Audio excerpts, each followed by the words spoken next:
टेंबे स्वामी चिखलद्याहून कातरखेडा येथील शूलपाणीश्वरास वंदन करून अरण्यातून गरुडेश्वराकडे निघाले.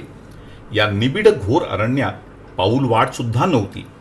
वाटेत एका भिल्लाने स्वामीजींना कोठे जायचे आहे असे विचारले. तेव्हा स्वामीजी म्हणाले, गरुडेश्वरास. भिल्ल म्हणाला, या माझ्या मागून. गरुडेश्वर आल्यावर त्या भिल्लाने स्वामीजींना ते समोर मंदिर आहे तेथे चला असे सांगितले.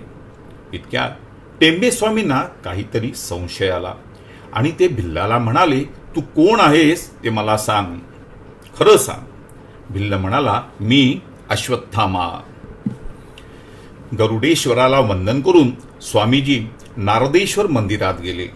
जेमतेम एकच मनुष्य बसेल एवढ्याशा जागेत स्वामीजी अनुष्ठान करीत आणि बाहेर एका दगडावर निजत. कस्तुरीचा सुगंध थोडाच लपणार.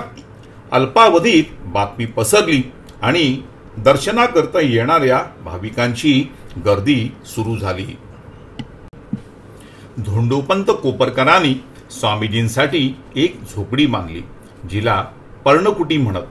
अर्ध्या जागेत स्वामीजी आणि अर्ध्या जागेत स्वयंपाक आणि सामान. गर्दी वाढू लागली, जागा कमी पडू लागली तेव्हा ही नवीन पर्णकुटी बांधण्यात आली. हिची वास्तुशांत वैशाख शुद्ध एकादशीस करण्यात आली. बडोदा येथील विठ्ठल सोनाराने दत्तमूर्ती करून आणली. तिची प्राणप्रतिष्ठापना करण्यात आली. नरसोबाच्या वाडीप्रमाणेच ब्राह्मणांद्वारा तिची त्रिकाल पूजा सुरू झाली. सुरुवातीस पर्णकुटीत लहानशा सिंहासनावर ती मूर्ती ठेवण्यात आली होती. या मूर्तीवर संस्कार झाला नव्हता, त्यामुळे देवांच्या सांगण्यावरून यथाविधी अर्चा करण्यात आली. देवापुढे येणाऱ्या द्रव्याचा विशिष्ट हिस्सा माणगावप्रमाणेच नरसोबाच्या वाडीस पाठविला जाई. याच दत्त मंदिरात 23वा चातुर्मास पार पडला. 23व्या चातुर्मासाचे खास वैशिष्ट्य म्हणजे शृंगेरीचे ब्रह्मानंद स्वामी आणि निलूर मठाचे ब्रह्मानंद सरस्वती या दोघांनीही टेंबे स्वामींच्या बरोबरीने इथेच चातुर्मास व्रत अंगीकारले. स्वामीजींचा नित्यक्रम असा असायचा. पहाटे 4 वाजता उठल्यावर प्रभुस्मरण, योग प्रक्रियांचे शिक्षण, सूर्योदयापूर्वी शौचमुख मार्जन, नर्मदे स्नान, नंतर दंडतर्पण, प्रवण जप, दत्तमूर्ती स्नान आणि भस्म, इच्छार्थींना वेदशास्त्री यांचे शिक्षण, अधिकाराप्रमाणे कोणाला गीताभाष्य तर कोणाला दत्तभाव सुधारस समजावून सांगणे. दुपारी स्नानादी नित्यकर्म, भिक्षा. 2 वाजता शय्येवर नुसतेच लवणणे. 4 वाजल्यापासून परत श्रीमद भागवतातील वेदस्तुती व ब्रह्मस्तुती, गुरुचरित्रातील टीकेतील कठीण विषय समजावणे, प्रश्नार्थींचे शंका समाधान, सकाम मंडळींना मंत्र जप लिहून देणे, सायंकाळचे अनुष्ठान, नंतर पुराण कीर्तन भजन, पत्रांची उत्तरे, असा रात्री 12 ते 1 वाजेपर्यंतचा कार्यक्रम. छाटीवरच 2 ते 3 तास निद्रा. परान्न नाहीच तर श्राद्धादी भोजनाचा प्रश्नच येत नाही. जेवताना रजस्वला अथवा अंत्यजाचा शब्द जरी कानावर पडला तरी तात्काळ पात्र स्वामीजी सोडून द्यायचे. रात्रीच्या भोजनानंतर सर्व मंडळींना हरभऱ्याच्या किंवा मुगाच्या डाळीची पोटभर उसळ, सांजा, फळी वगैरे मिळत असे. फळांच्या पुष्कळ करंड्या येत असत, परंतु स्वामीजी तेथे ढुंकूनही पाहत नसत. पुढ्यात कोणी पैसे ठेवले तर शिष्यास हा केर लवकर उचल असे सांगत. जय जय श्रीमद गुरुवर स्वामीन परमात्मन हंसा वासुदेवानंद सरस्वती वासुदेवानंद सरस्वती आरती सदहंसा. जय जय श्रीमद गुरुवर स्वामीन परमात्मन हंसा.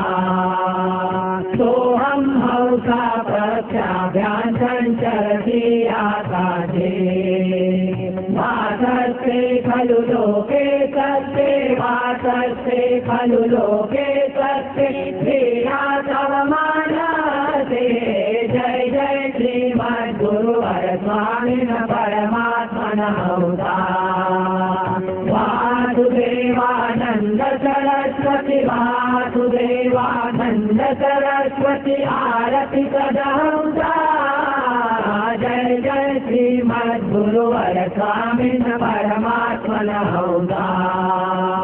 मुक्ताहारो ब्रह्मवाहको वैरारूपधर भक्तराजरुधवांशतमोरुज भक्तराजरुधवांशतमोरुज श्रीगुरुमाञ्चर जय जय श्रीमद्गुरुवर स्वामिन परमात्मनः वासुदेवानन्द सरस्वती वासुदेवानन्द सरस्वती आरति सदा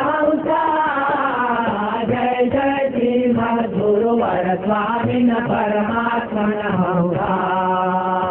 पक्षस्थैके वादे नैके भीकाकाद्या पलायितास्ते दुःसम्प्रभावा पलायितास्ते दुःसम्प्रभावा भवन्ति चादृश्या जय जय श्रीमद्गुरुवर स्वामिन परमात्मनः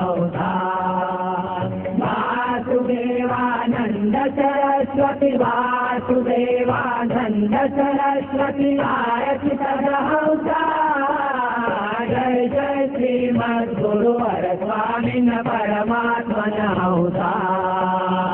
एवं सति खलु बालसेऽहं सतिता कामाजयी माता स्मरया चोद्धर कृपया माता स्मरया चोद्धर कृपया प्रेषित शान्ता जय जय श्रीमद्गुरुवर स्वामिन परमात्मनः वासुदेवानन्द सरस्वती वासुदेवानन्द सरस्वती आरति सदा जय जय श्रीमद्गुरुवर स्वामिन परमात्मनः दासस्ते नरसिंह सरस्वती आते चरणम् भक्ति श्रद्धे वासस्ते हृदि भक्ति श्रद्धे वासस्ते हृदि सततं मे शरणम् जय जय श्रीमद्गुरुवर स्वामिन परमात्मनः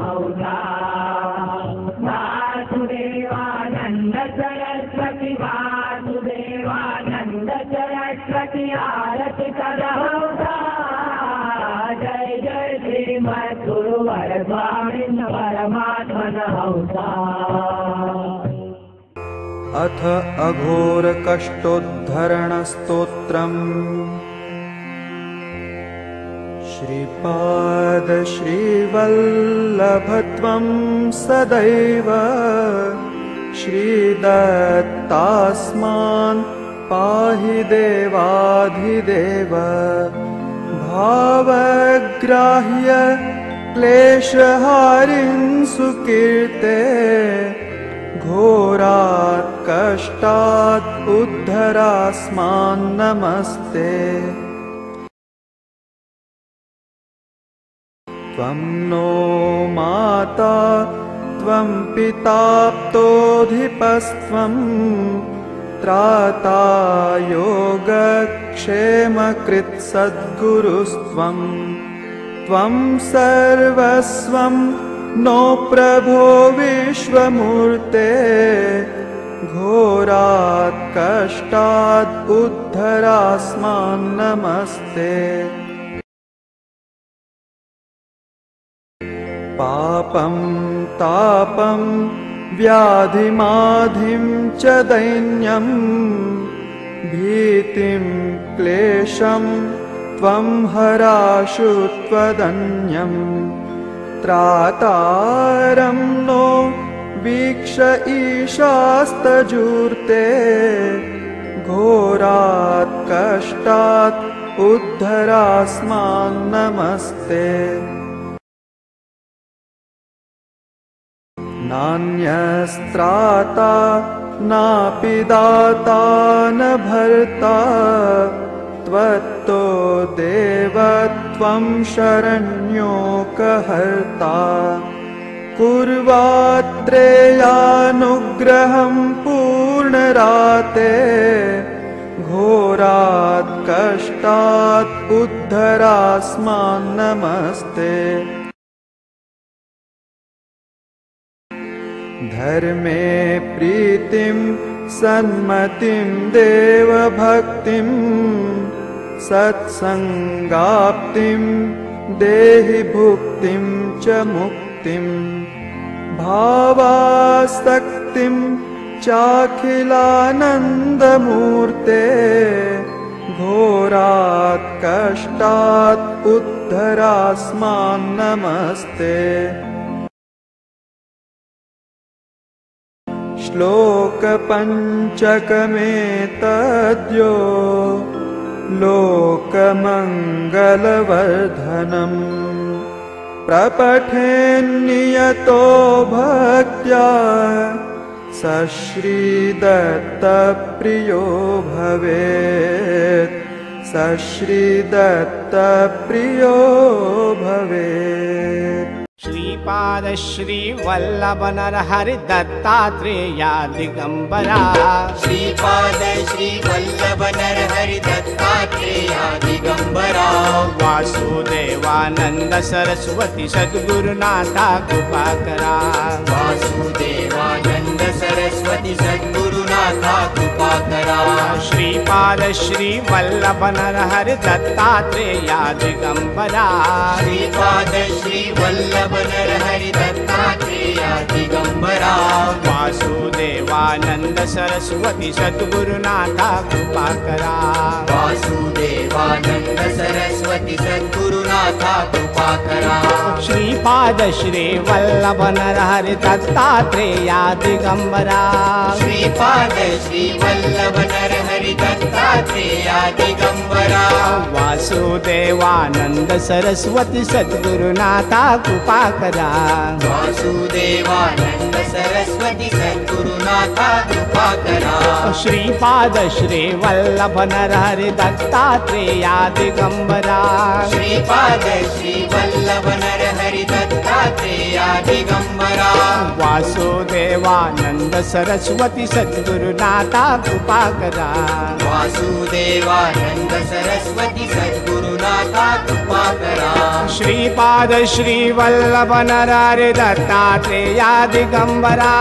श्रीपाद श्री वल्लभ नरहरि दत्तात्रेया दिगंबरा। वासुदेवानंद सरस्वती सद्गुरुनाथा कृपाकरा। वासुदेवानंद सरस्वती सद्गुरुनाथा कृपाकरा। श्रीपाद श्री वल्लभ नरहरि दत्तात्रेया दिगंबरा। श्रीपाद श्री वल्लभ नरहरि दत्तात्रेया दिगंबरा। वासुदेवानंद सरस्वती सद्गुरुनाथा कृपाकरा।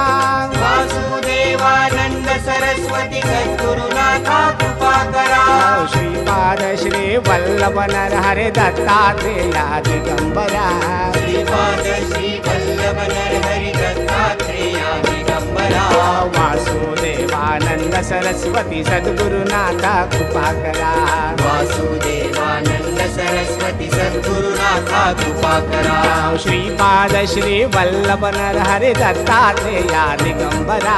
श्रीपाद श्री वल्लभ नरहरि दत्तात्रेया दिगंबरा।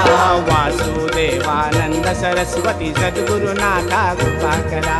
वासुदेवानंद सरस्वती सद्गुरुनाथा कृपाकरा।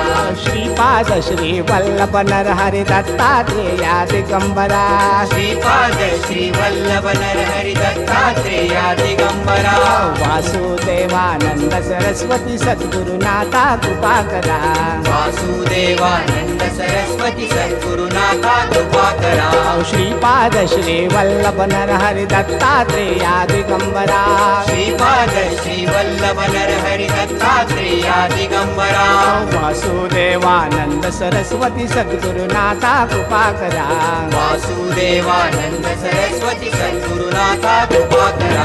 श्रीपाद श्री वल्लभ नरहरि दत्तात्रेया दिगंबरा श्रीपाद श्रीवल्लभ नरहरि दत्तात्रेया दिगंबरा वासुदेवानंद सरस्वती सद्गुरुनाथा कृपा करा वासुदेवानंद सरस्वती सद्गुरुनाथा कृपा करा ओ सद्गुरुनाथा कृपा करा सद्गुरुनाथा कृपा करा ओ सद्गुरुनाथा कृपा करा सद्गुरुनाथा कृपा करा ओ सद्गुरुनाथा कृपा करा सद्गुरुनाथा कृपा करा भक्तवत्सल भक्ताभिमानी राजाधिराज श्री सद्गुरुराज श्रीमत्परमहंस परिव्राजकाचार्य श्री वासुदेवानंद सरस्वती स्वामी महाराज की जय। अवधूत चिंतन श्री गुरुदेव दत्त। ओम नमो भगवते वासुदेवाय। ओम नमो गुरवे सदानंदाय। ओम नमो गुरवे नीलकंठाय। ओम नमो गुरवे जनार्दनाय। श्री गुरुदेव दत्त। श्री गुरुदेव दत्त। श्री गुरुदेव दत्त।